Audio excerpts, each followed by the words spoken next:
mangled aspects of our faith today, you will be subject to such a vitriolic smear campaign that it will bring shame and dishonor upon your family. So there is huge pressure to say nothing. Is it fair to say that radical Islam is like the mob? That Italians are not all mob members, but there is a small group of mob members that are making Italians, or made at one time Italians, look real bad, and it became the stereotypical, and a lot of Italians lived in fear of a very small handful. Is that a good comparison or not? I think it's an apt comparison with only one exception.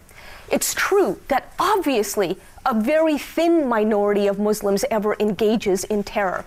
The problem is that the vast majority of Muslims who call themselves moderates don't speak up against it.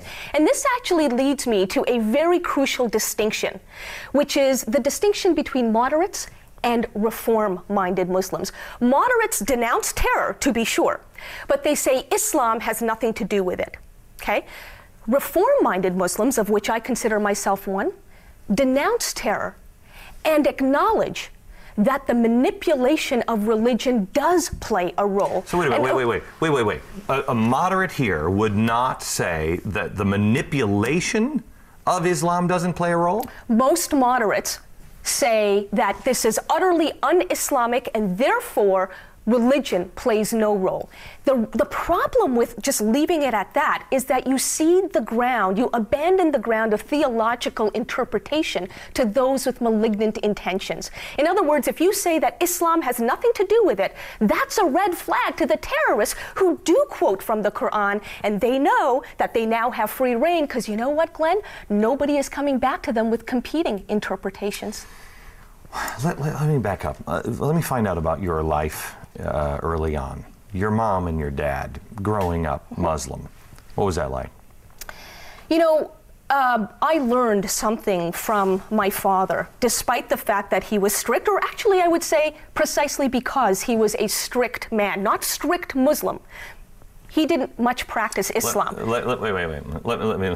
Let's define strict, because I think I grew up in a strict home, but right. I understand that your father threatened to cut off your ears, etc. Well, I was going to actually get to that point, that he was a violent man, but not because of Islam. He barely practiced Islam. He happened to be a violent human being. And yes, it's true that one night after I told him that I would call the police if he threatened to beat my mother again, he responded in the best way he could, which was to pull out a kitchen knife and chase me through the house with that knife, threatening to cut off my ear. But here's the thing.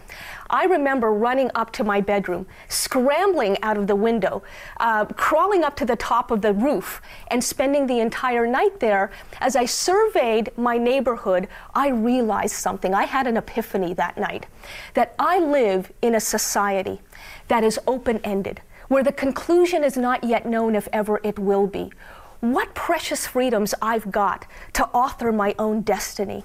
And I said to myself, I was maybe 10 years old at the time, I said to myself, not in these words, but the sentiment was there, that as an individual in a free society, I have got the liberty to make choices. I'm going to make the right choices, the choices that will make sure that I never wind up in this situation again.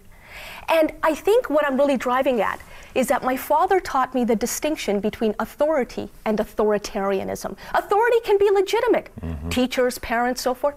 Authoritarianism is never legitimate because it is, by definition, an abuse of authority. Okay. That's what I'm taking on. Okay, I want to show another clip from her PBS special, and we'll be back in a second.